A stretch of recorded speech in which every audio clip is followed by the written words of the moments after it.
All right, hi dog people. We are back for part number 3 of this educational series on how to have a better relationship and more success with your dog. If you have not watched the first 2 videos, now's the time to go back and do that. You have to go in order and you have to watch the video, put things into practice, and then you get to move on once you see the results. If we're looking for the expectations are starting to be met, then you can move on. You got to go in order though. You can't jump around. So this is number 3.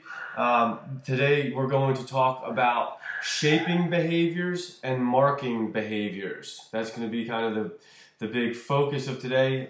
Just a real quick recap on video number 1, which was about building some type of motivation within your dog and understanding how we can use that type of motivation to start achieving behaviors that you want and start building a relationship with your dog where they're actually eagerly and happily working for you and doing what you want enthusiastically. The second video was basically all about how the fact if you're having issues with your dog right now, or there's all these nuisance behaviors popping up, that it's really not that big of a deal and we don't have to like start kicking the dog's butt, but you should be managing the dog's access to things and managing their ability to have these unwanted reactions by restricting their access. All right, so it's management by restriction. So don't make a big deal about it, but if the dog keeps stealing your socks, then put the socks in the dirty clothes hamper and shut the bedroom door for now. Okay, moving on. So today, shaping and marking. This is a fun part of the learning and the training process because you actually get to really start connecting with the dog a little bit and communicating with the dog verbally. If you notice the first few weeks, there's not a whole lot that we're saying, and which is by design. Dogs, it can be very hard for a dog to learn an auditory signal or a human command or a language. It's good to point out that they don't really understand language like we do. It's more of a pulse of sound. So that's going to be a lot in the marking aspect of today. So shaping. We've already got the dog that is now excited to be working with us, happy to be coming over to us, and you have to have something that the dog wants with you. All right, that's part of the deal here. So when you're going through your process and your sessions, get set up and think ahead. So you should already have some type of maybe food, some type of toy. We don't really need any equipment just yet as far as leashes and collars go, although it's good to have that stuff around. That'll be a big part of what we do moving forward. So we're going to start with the shaping and then go into marking. I'm going to try and keep this as quick as possible, but I do want to give you enough information and be as thorough as possible so that this works for the wide range of people that this is designed to work for. All right, so shaping a behavior. This is when we start helping the dog learn what positions we want them to be taking or what positions are going to be beneficial for them and for us in the long run. Okay, so the act of shaping means taking that lure or that positive motivation or that, what I really like to call an object reward or reward object, having that reward object and then, like manipulating a little bit, manipulating the dog's position or movements or how they're engaging with you, manipulating a little bit to start shaping behaviors that you want. The easiest one to do and what we're going to start with is the sit. Okay, it's shaping the sit behavior. So with the dog's in front of you and the dog's eating the food or playing with the toy, that's all good. What we're going to do is I'm going to have you stand up. And as you stand up and the dog's attention goes up towards you, or maybe the attention's on the food or the toy, as you stand up, the dog's natural response is going to be to look up at you, which almost puts him naturally into that seated position. Okay? You can do a little bit with your hand and pulling it up. Try to keep all that stuff as minimal as possible. All right, but a great little exercise is to take, and we'll use food as the example, take a little piece of food, and you can have the dog follow it that way, and then follow it this way. And they can be walking around doing this. They can be shoving their nose on it.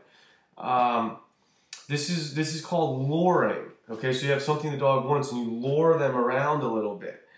And then bring it up. And what you'll see is the dog will follow it around. They'll like this a little bit. You can pay them a little bit while you're doing this. Have fun with it. And then they'll sit. All right? And it's at that point that we get to like shape exactly what we want. If you want the dog to sit squarely in front of you, if you want the dog to sit squarely at your side, kind of like in a heel position, this is the time.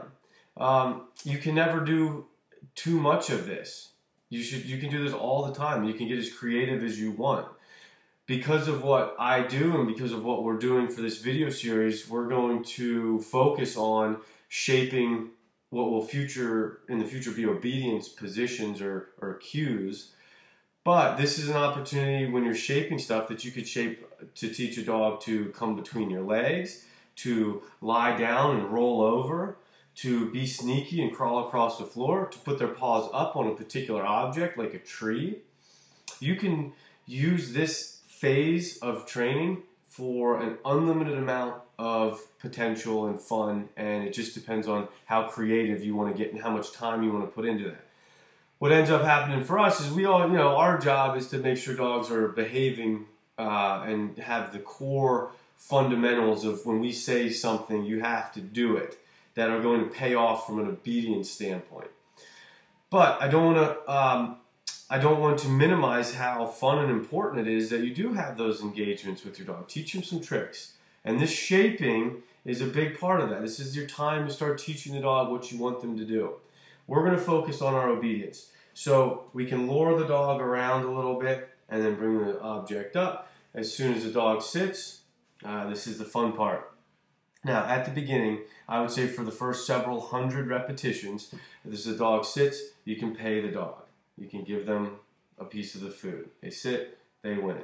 They sit, they win. All right? And you want this to become such a natural thing that it's almost like the dog, like as soon as you start to get up or as soon as you do something, the dog sits expecting to get the food. So as you're shaping these behaviors, I like to keep it fun. I like to, and I'll just give you a little example. I'll have the dog maybe follow me from one room to the next, and they win. They follow me, and I'm shaping the dog following me around a little bit. And then I'll get to a new room, and I'll lure the dog into the sit, and then they win. All right, then I'll run back to the other place, and I'll sit in the chair. And when the dog runs behind me and comes and like kind of launches its head right into my lap like we've been shaping for the last month, boom, they win again. That could be shaping a recall down the road. All right, so that gives you a little bit of ideas on what to be shaping and how to do it.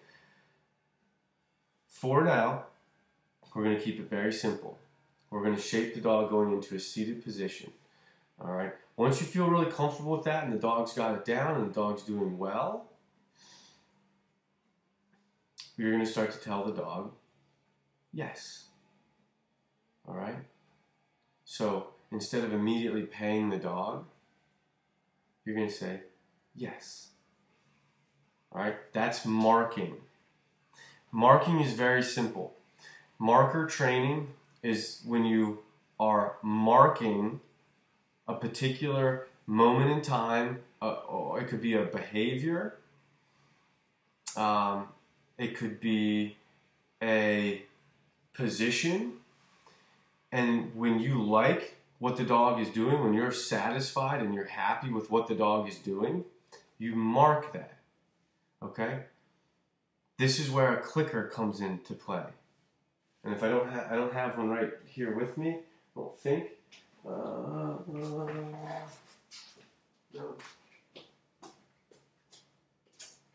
Typical. That's why I don't use them that often. Actually, I do use them quite a bit, and I think it's a fantastic tool. And that's marker training. So it gives you unprecedented timing. Now you can work on the timing with yourself. what we do is we either say yes or we click. And what the yes means and what the click means is that I like what you're doing, that's the right thing, and you let them know that the reward is on its way. Okay? Yes.